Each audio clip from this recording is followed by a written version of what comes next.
Hello friends, welcome to my channel Sushant.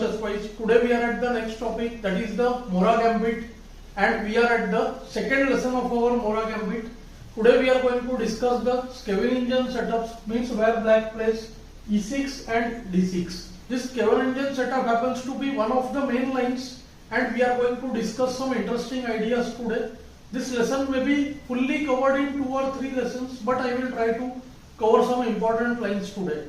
Let's get started with the lines and see how white's play evolves. So let's get to the starting of Morra Gambit with the moves e4, c5, d4, c takes d4, c3, dc3, knight c3.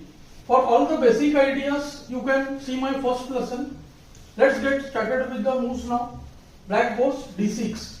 Black can choose nc6, e6, d6, whichever move, and try to trick white, but white's setup is mostly nf3 and bc4 only. So nf3, e6, or first nc6 like here, bishop c4, and now e6.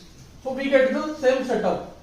Let me tell you something about this before we move forward. Here, black can often go be7 first or nf6 first, and sometimes he can play a6 first also.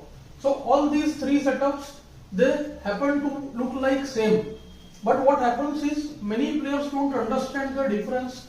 Even when black plays qc7, they play the same way. So my objective here today would be show you some of the difference with the move orders. White plays castle, of course, and now black goes nf6 in this game. In the next lesson we will discuss the move bishop e7. So white goes queen e2. This is a standard plan. This we discussed last time also.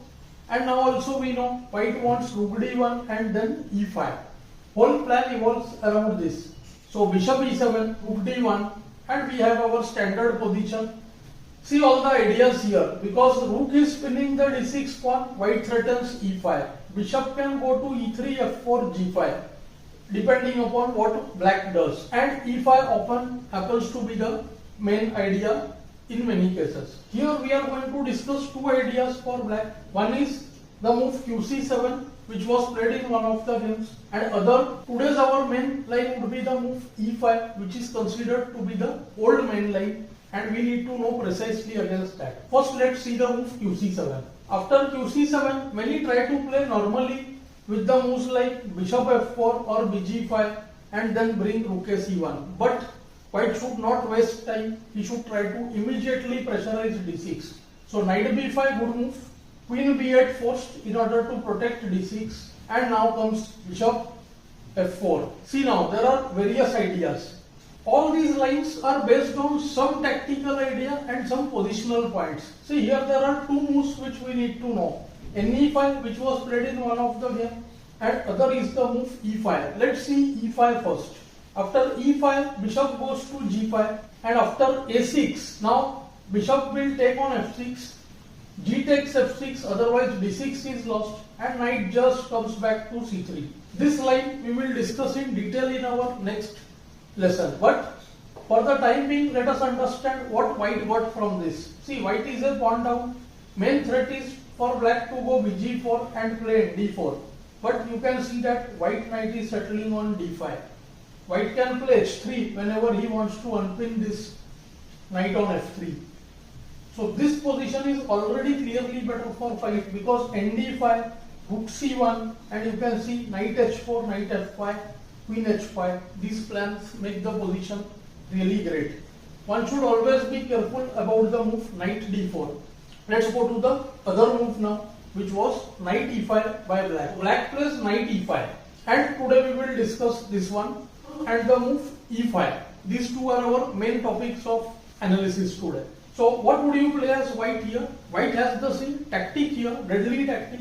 Knight takes d6, bishop takes d6, rook takes d6, queen takes d6. It looks like what has happened, but now see knight e5. Absolutely deadly move. And here also there are various things which can happen. Castle was played in one of the game. To castle, white just goes ng6, and his position is clearly better. Queen has to go to b6, and now see after knight f8, you can see that king f8, white will have rook d1, or also the move e5. Both give white decent play. Here bd6 is there, e5 is there. See, the material is equal. White has the bishop pair and a superior overall piece placement. So white should be clearly better over here. Let's go back to the move QB6, which was another game. And here too, BB5 check, knight takes D7, knight takes D7, rook D1, rook D8, trying to protect the D7 knight. But now comes C, QD3. And after which you can see there is no way to protect the knight on D7. BD7 is a massive threat. So after castle, just bishop takes D7. Black has two pieces versus rook, and that too, two deadly bishops over here. So this position is almost winning for white. So now let's go to the main objective for black to play E5, which is considered the old main line.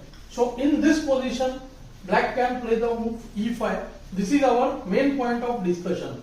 And as I discussed some time ago, the square D5 has fallen into white's hand now, but it looks like BG4 followed by ND4 is a threat. So the move BG5 would be much worse over here, because black would go BG4 and there would be the threat of ND4. So white has to just return with BE3. That is why BE3 would move. And now black has again 2 or 3 ways. Let me show you the line castle first. After castle, just rook a-c1, bishop e6, and we will be discussing this strong move B4 in the upcoming lesson. Now see, there is a massive threat actually. After rook c8, there is b6, fe6, b5, and then knight moves, then knight takes e5.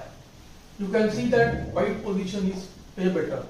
The move b4 has the idea that if knight takes b4, there can be bishop e6, fe, qc4, and also the move knight e5, which makes the white position far superior. So now let's go back to the game with bg4. So in this game, black played the move bishop g4. White just goes rook a c1. That was the point of b3. Now knight d4 is not possible. So black goes castle, and it's time to get rid of this pin with h3. Main move is usually bishop f3, but suppose black goes bh5, then white goes g4, g6, and here comes the good move knight h4. See, this is the point. Bishop e4 fails to g5 when the bishop on e4 is lost. So black should play the move bishop f3, queen takes f3, rook c8. Black tries to develop his pieces, queen e2, supporting the bishop on c4, a6, and now white uses positional plans. He goes with a3, b4, trying to gain space. Here again there are two games, one where black played king h8 and a game where black played h6. Let's look at h6, b4, knight h7, trying to get bishop g5, trade the bishop and place knight on d4. So white goes bb3, and after bg5, white can go nd5. And also after king h8, again white goes nd5.